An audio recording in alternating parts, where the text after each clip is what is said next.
నమస్తే ఫ్రెండ్స్, నా పేరు సాయి కృష్ణ ఆజాద్, సుప్రీంకోర్టు అడ్వకేట్. ఈ రోజు చాలా చక్కటి అంశంతో మీ ముందుకు వచ్చాను. అదేంటంటే, మీరు డైవర్స్ ఫైల్ చేసుకున్న తర్వాత ఎంసీ అంటే మెయింటెనెన్స్ అనేది ఎప్పుడు చెల్లించాలి, ఎంసీ కేసులు అనేవి ఎప్పుడు ఫైల్ చేసుకోవాలి, అవి ఏంటంటే మెయింటెనెన్స్ అనేది ఎప్పుడు ఫైల్ చేసుకోవాలి అంటే, చాలా మంది మా దగ్గరకు వస్తుంటారు. సార్, మెయింటెనెన్స్ అనగానే వెంటనే ఈ రోజు డైవర్స్ చేయగానే మెయింటెనెన్స్ వేసేయాలా అని అడుగుతారు. కానీ అలా ఏం కంగారు పడాల్సిన అవసరం లేదు. మీరు మెయింటెనెన్స్ అనేది వాళ్ళు వేసుకోవాలి. ఎవరైతే మెయింటెనెన్స్ కావాల్సిన వ్యక్తులు ఎవరైతే ఉంటారో వాళ్ళు మెయింటెనెన్స్ వేసుకోవాలి.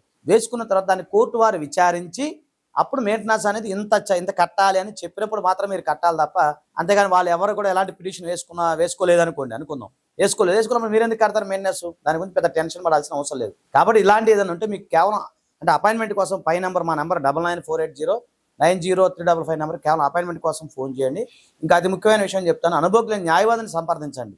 చాలామంది ఫీజుల దగ్గర, డబ్బుల దగ్గర తక్కువ వెళ్తే మీ జీవితమే నాశనం అవుతుంది. కాబట్టి దయచేసి మీరు మమ్మల్ని గుర్తుపెట్టుకొని పై నెంబర్కి సంప్రదించండి. థ్యాంక్ యూ, నమస్తే, జై హింద్.